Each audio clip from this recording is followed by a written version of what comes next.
What if I told you they got banned from Christian bookstores for being too Christian? They threw Bibles into the crowd, dressed like hornets, and sang like Jesus on MTV, and then the religious right called them heretics, and the rock world laughed them off. They sold millions, and then lost everything trying to prove that they were serious. Here's how Stryper backfired. Like, subscribe, thank you. So it starts with these two brothers in Orange County, Michael and Robert Sweet. It's the early 80s, and they're doing the whole rock band thing, calling themselves Rock's Regime. Just another garage band trying to make it. But then in 1983, a friend, this guy Kenny Metcalf, apparently has a little chat with them, and boom, everything changes. The brothers, along with their new guitarist, Oz Fox, decide they're going to dedicate the whole band to God. So they ditch the name Rock's Regime and come up with Stryper. It is supposed to be from a Bible verse, Isaiah 53:5, by his stripes we are healed, something they ended up plastering all over their stuff. Robert, the drummer, even made up a whole backronym for it. Salvation through redemption, yielding, peace, encouragement, and righteousness. It's a bit much, a little on the nose, but they were committed. They bring in a bass player, Tim Gaines, signed with Enigma Records, and this whole wild experiment gets started. Stryper drops their first EP in 1984, The Yellow and Black Attack, and right away, they've got this look. The whole band is decked out in yellow and black striped outfits. Spandex, leather, the works. It was the hair metal era, sure, but this was definitely a statement. So they hit the road, opening for huge bands like Rat, Bon Jovi. Even though the label was skeptical that a Christian band could sell anything, their shows were packed. People were coming to see what this was all about. But this is where the trouble starts almost immediately. They released their first full-length album, Soldiers Under Command, in '85, and it goes gold, which is insane for a Christian act at the time. Over 500,000 copies sold. But nobody knew what to do with them. Christians thought they were too worldly, too loud, and too flashy. Their whole heavy metal sound and glam image just screamed sin to a lot of religious folks. And of course, the secular rock fans thought that they were a joke for being so openly Christian. And Robert Sweet tried to coin his own term for it, God rock, because he argued they weren't typical heavy metal. They had ballads, 4-part harmonies, and they did this thing where they would literally throw Bibles in the audience during their concerts. Little New Testaments with Stryper stickers on them. They were trying to be anti-devils, even popularizing 777 as their answer to the metal scene's 666. It was a gimmick, but it was their gimmick. The LA Times even wrote about how they were getting these surly, twisted sister fans to cheer and point their fingers to the sky in a one-way gesture instead of the good old devil horns. Total spectacle. And then came 1986. They released To Hell with the Devil, and it just explodes. The thing goes platinum, selling over 1 million copies. That was completely unheard of for a Christian band. So they're all over MTV. Songs like Honestly and Calling on You were some of the most requested videos on shows like Dial MTV. Honestly even cracked the top 40 charts. They were, for a minute, legitimate rock stars. But the success just amplified all the controversy. The original album cover, which had the band as these 4 angels throwing the devil into a pit of fire, had to be scrapped. Christian bookstores and retailers refused to carry it, freaking out over the imagery of Satan.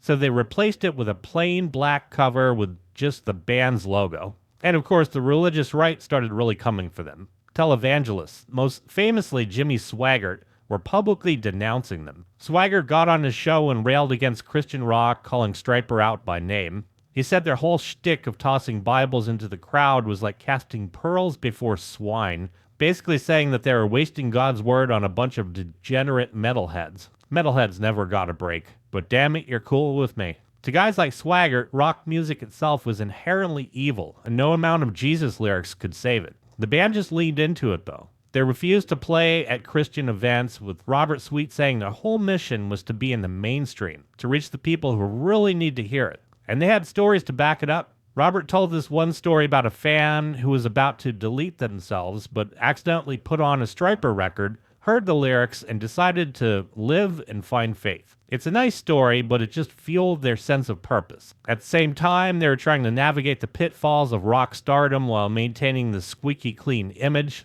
Robert Sweet famously told Hit Parader that when groupies came backstage looking to do a little boom boom, the band would offer them the word of Jesus Christ instead, which, if true, must have been a real buzzkill for these women. But even their image was a source of constant attack from conservative groups. The long permed hair, the eyeliner, the tight yellow spandex. It was all too feminine and flamboyant for this group. It didn't matter that every other band on the Sunset Strip looked exactly the same. For a Christian band, it was seen as scandalous. And underneath all this public debate, the whispers started. While they were up on stage preaching and singing about salvation, rumors were flying. And a lot of it pointed to Stryper being really no different from any other pop metal band of that era. They were snorting stuff, sleeping with the groupies just like everybody else. I would assume that would be after the mini sermons, of course. But it speaks to the deep suspicion that followed them. People on both sides couldn't seem to believe that the act was real. And the internal dynamics of the band weren't exactly smooth either. Bassist Tim Gaines, for instance, didn't even play on their two biggest albums, To Hell with the Devil and his 1988 follow-up, In God We Trust. He was out of the band for the recordings, replaced by a session musician, but then he'd rejoin for the massive world tours that followed. Definitely a strange, unstable arrangement right at the peak of their fame. In God We Trust went gold, but the criticism was mounting that they were getting too slick, too overproduced. The glam was getting glammier, and the sound was becoming more pop than metal, which started to turn off some of their original fan base. By 1990, it was clear that the pressure had gotten to them, so they decided to make a drastic change. They released the album Against the Law,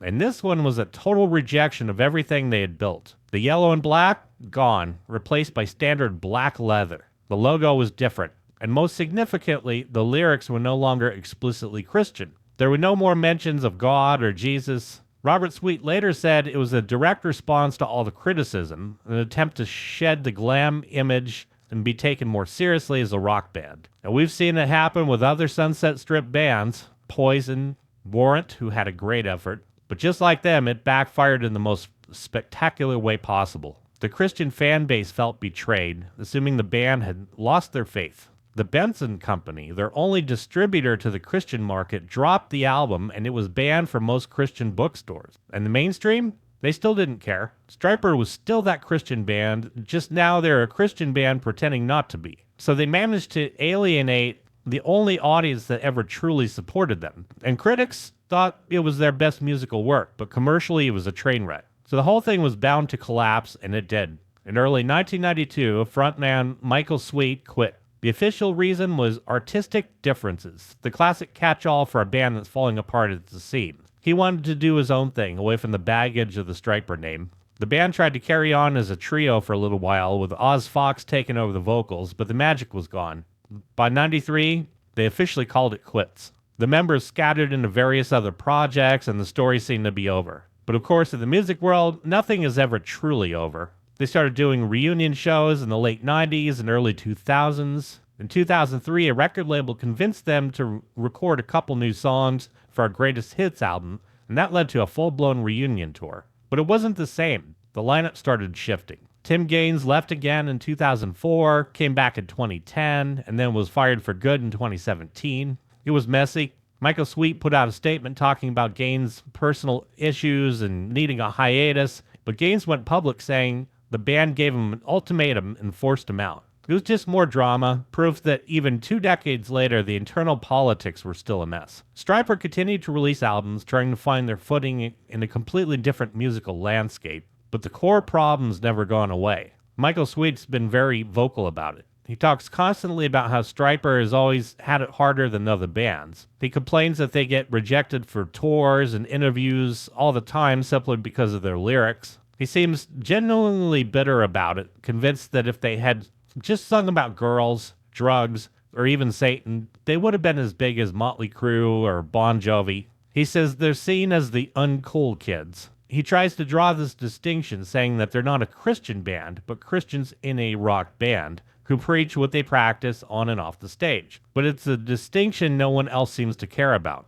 After all these years and the platinum albums and the MTV fame, they're still outsiders, never fully accepted by the secular rock world, and they were never fully embraced by the Christian community. They're stuck in this weird limbo they created for themselves. Michael Sweet said, "We're probably that band that everyone's going to go to whenever there's a time to mock. And maybe that's the real legacy of Stryper. Not the Bibles or platinum records, but being the perpetual punchline. The band in the yellow and black stripes that tried to serve 2 masters and ended up belonging to neither. Truth is, they carved out their own niche. They did something absolutely different, and no matter how bitterly they might look back on it, it worked for them. There's no doubt that Stryper carved out their own place in rock history.